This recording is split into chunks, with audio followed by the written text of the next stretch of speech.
की बोलिए, शांतिनाथ जी भगवान की बोलिए, खेतेश्वर भगवान की बोलिए, सदगुरुदेव भगवान की।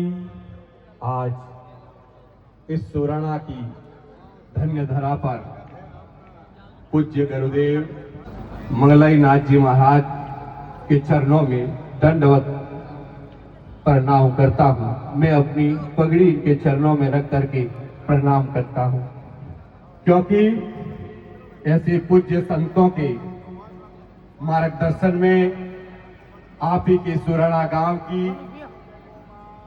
एक विशाल गौशाला, जो आज सुराणा के अंदर एक शाम गौ माता के नाम कार्यक्रम हो रहा है।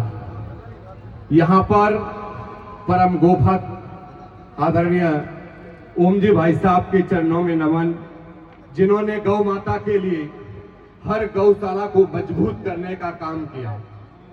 और आप ही के गांव के सुराणा के नारायण सिंह जी, जो बेंगलोर के अंदर प्रतिदिन गौशाला में जाकर के एक बहुत ही सराहनीय गौ सेवा का कार्य कर रहे हैं और अपने गांव का नाम रोशन कर रहे हैं।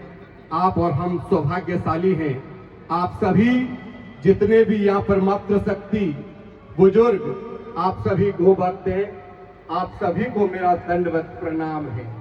अभी मैं जयपुर से चलकर आप सभी गो भक्तों के दर्शन करने के लिए आया हूँ, और मुझे एक लव जिहाद के विषय को लेकर इस वक्त जयपुर भी जाना है। तो मैं आपसे क्षमा चाहता हूं कि मैं अभी अपना 2 मिनट का वक्तव्य देकर के मैं निकलूंगा, क्योंकि विशेष कार्य होने के कारण मुझे निकलना पड़ रहा है। लेकिन मुझे दुख इस बात का है कि आए दिन गौ माता की हत्या होती है। ये भारत देश ऋषियों की भूमि है, संतों की भूमि है, और इसी भूमि पर लाखों करोड़ों गौ माता की प्रतिदिन कत्ल खानों के माध्यम से हत्या होती है। मैं पिछले 20 वर्षों से गौ रक्षा का कार्य कर रहा हूं, लव जिहाद के विषय पर काम करता हूं, निस्वार्थ भाव से कार्य करता हूं, इन्हीं संतों के आशीर्वाद से और आप सभी बुजुर्गों और माता और बहनों के आशीर्वाद से गौ माता की सेवा कर रहा हूं। कोई इसमें हमारा स्वार्थ नहीं है।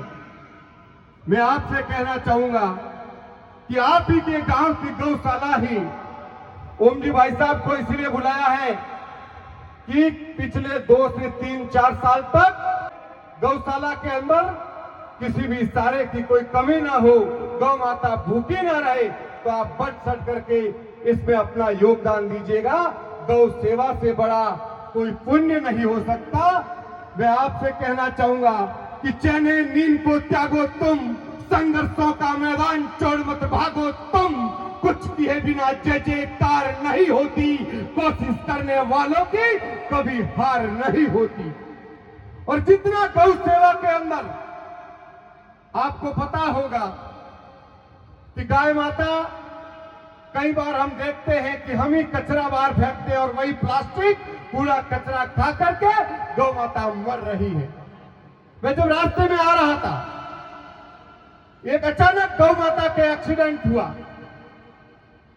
जो गाड़ी, न तो गाड़ी वाले की गलती है, नहीं गौ माता की गलती है, कि रात के अंदर ज्यादातर गौ माता रोडों पर बैठती है। उसका कारण है कि आसपास झाड़ियों के अंदर मच्छर बहुत ज्यादा होते हैं, उसकी वजह से वो रोड पर बैठती है।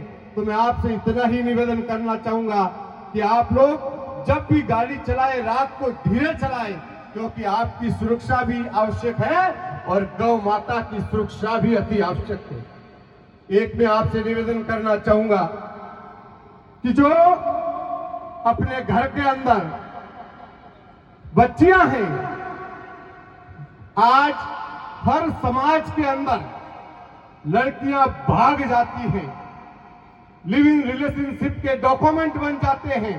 तो आपसे एक निवेदन करना चाहूंगा कि अगर लड़कियां भागती हैं तो इसकी जिम्मेदारी अपने माता पिता की होती है।